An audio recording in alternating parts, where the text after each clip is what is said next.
नमस्कार, study IQ IAS Hindi platform पर आपका स्वागत है। आज हम लोग मुद्दे की बात कार्यक्रम में एक बेहद महत्वपूर्ण और रोचक मुद्दे पर बात करने वाले हैं।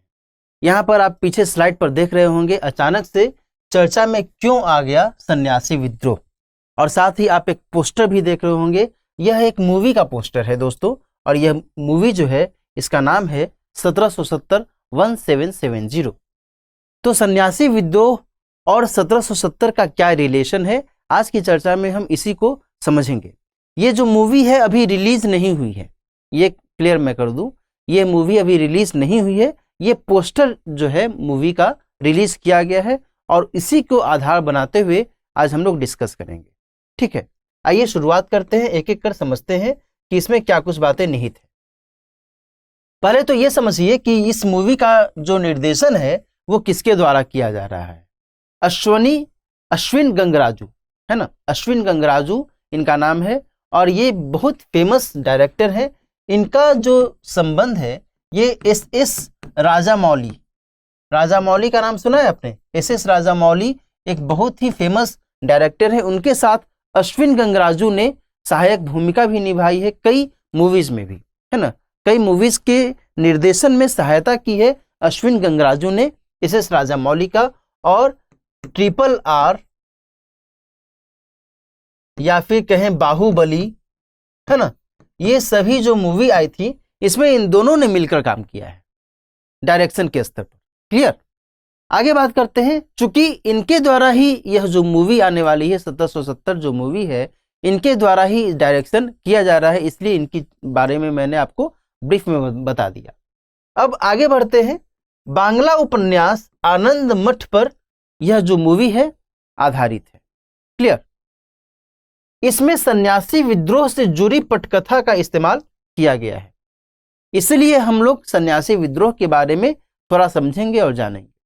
चूंकि इसका एक ऐतिहासिक परिप्रेक्ष्य रहा है, इसलिए परीक्षा के दृष्टिकोण से इस विद्रोह के बारे में हमें थोड़ा समझने की जरूरत है। सन्यासी विद्रोह का आधार क्या रहा था इसके बारे में डिस्कस करेंगे, और आनंद मठ जो उपन्यास है इसके बारे में भी हम लोग आगे डिस्कस करेंगे। पहले एक बार इस विद्रोह के बारे में थोड़ा समझ लें। देखो, सन्यासी विद्रोह का मतलब क्या हुआ? सन्यासी विद्रोह का मतलब तो सामान्य तौर पर यही हुआ ना कि विद्रोह जो कि सन्यासियों के द्वारा किया गया हो। अब सवाल ये उठता है कि सन्यासियों ने विद्रोह क्यों किया, उनको विद्रोह करने की क्या जरूरत?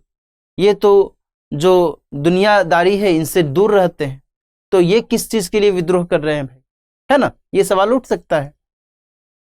तो इसको हम लोग थोड़ा एक पृष्ठभूमि के आधार पर समझें, और वह पृष्ठभूमि जो जुड़ी हुई है वो इतिहास के ही कालखंड से जुड़ी हुई है, आधुनिक भारत के इतिहास से जुड़ी हुई है। देखो, 1764 का जो समय है ये आधुनिक भारत में बहुत महत्वपूर्ण समय है, क्योंकि इसी दौरान बक्सर का युद्ध हुआ था। बक्सर का युद्ध हुआ था, याद है?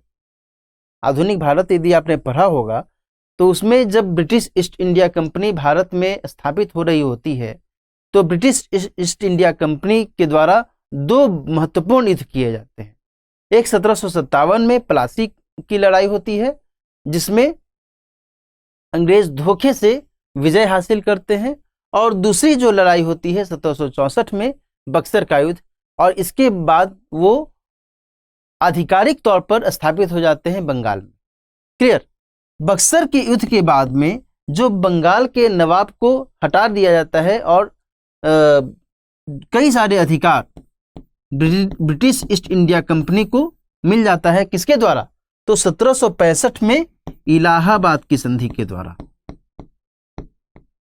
है ना, इलाहाबाद की संधि के द्वारा कई सारे अधिकार ब्रिटिश ईस्ट इंडिया कंपनी को मिल जाता है, और उन्हीं में से एक अधिकार होता है दीवानी मामलों का, दीवानी मामलों से संबंधित अधिकार, है ना।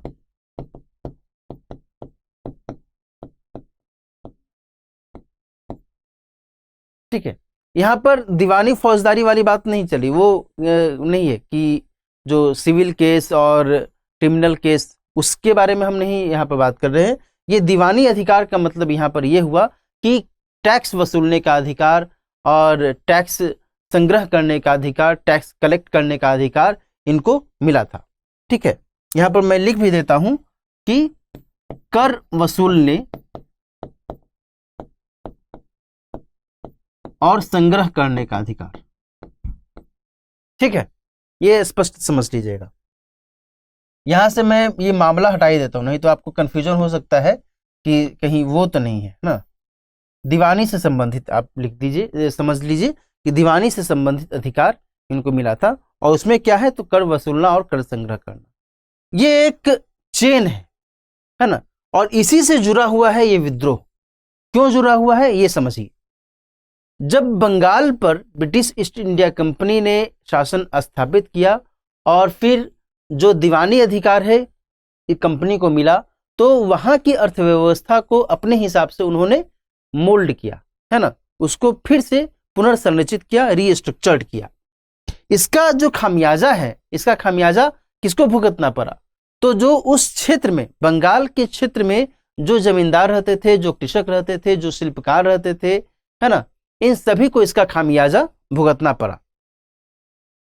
बात समझ में आ रही है? अच्छा, एक चीज और ध्यान रखिएगा कि जो बंगाल हम बोल रहे हैं तो आज का वेस्ट बंगाल नहीं है, पश्चिम बंगाल जो आज आप मैप में देखते हैं वो नहीं है, बल्कि उस बंगाल में 1765 के बंगाल में कई सारे क्षेत्र शामिल हैं, जिनमें बिहार भी है, जिनमें उड़ीसा भी है, जिसमें असम का भी कुछ क्षेत्र शामिल है, जिसमें आज का बांग्लादेश भी शामिल है ना।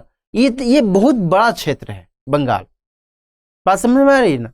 तो उससे जुड़ा हुआ है ये पूरा का पूरा मामला।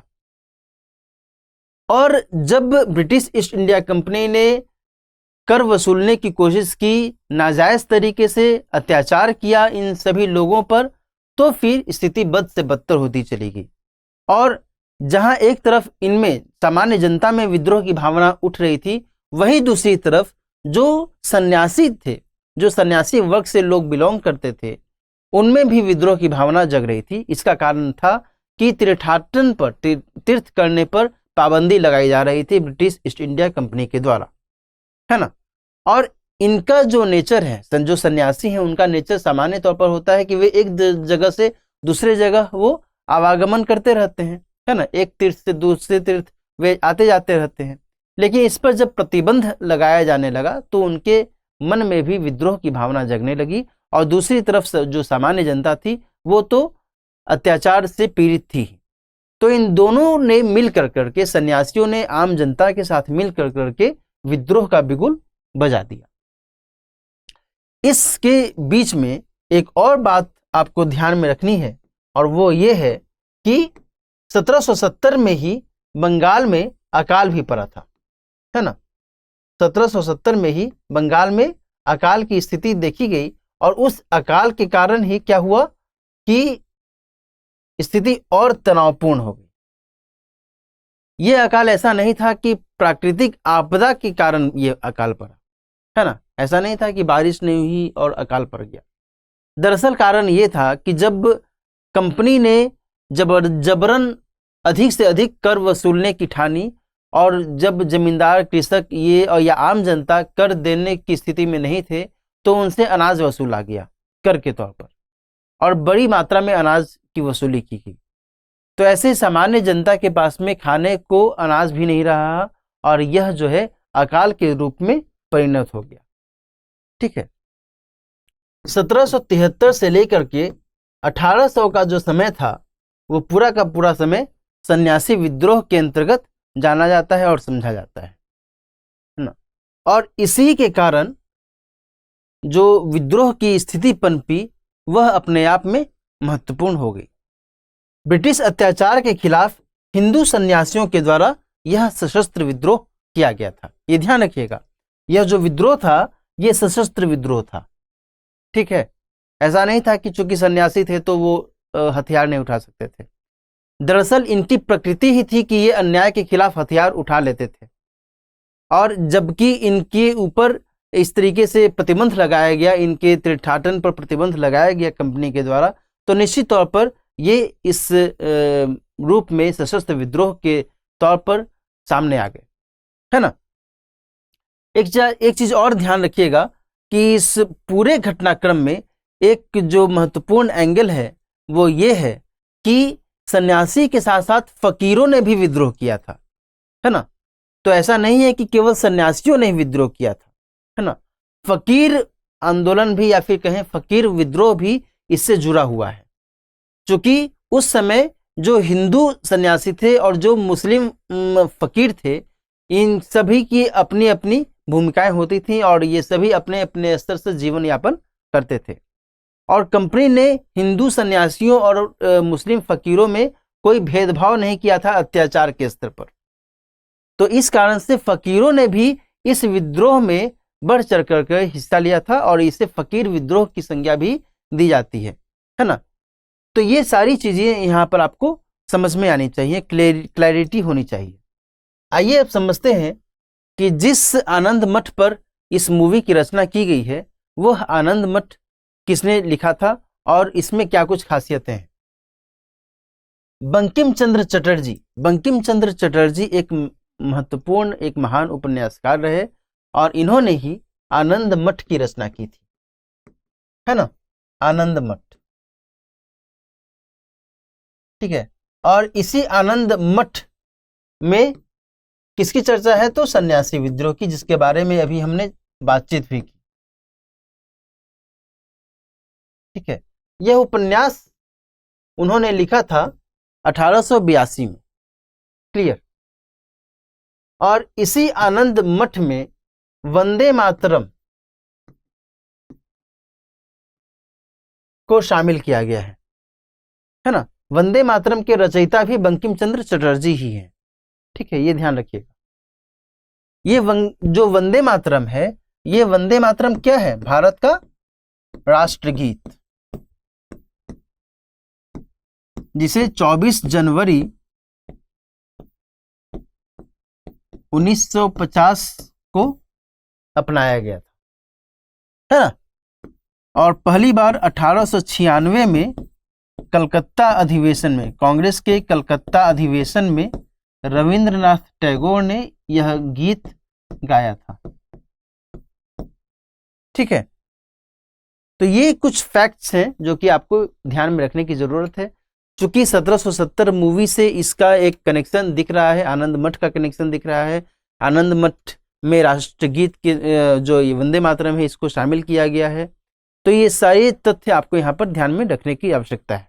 एक चीज और ध्यान में रखिएगा कि जो बंकिम चंद्र चटर्जी हैं, इन्होंने एक और महत्वपूर्ण उपन्यास लिखा था और उसका नाम है देवी चौधरानी,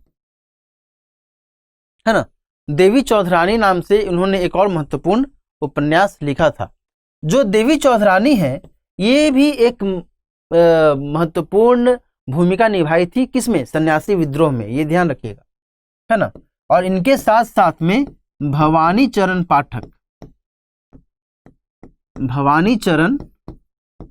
पाठक, इन दोनों की भूमिका रही थी सन्यासी विद्रोह में, है ना, क्लियर। और देवी चौधरानी पर तो बंकिम चंद्र चटर्जी जी ने एक उपन्यास ही लिख डाला। तो ये सभी जो तथ्य हैं ये आपको ध्यान में रखने की आवश्यकता है।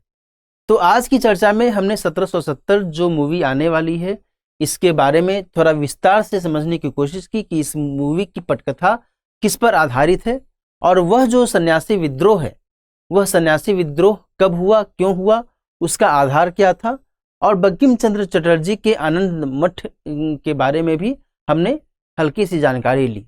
तो आज की चर्चा हम यहीं पर समाप्त करते हैं। किसी और मुद्दे की बात कार्यक्रम में किसी और महत्वपूर्ण मुद्दे के साथ आपके साथ फिर मुलाकात होगी। तब तक अच्छे से पढ़ते रहिए, स्वस्थ रहिए, सुरक्षित रहिए। All the best.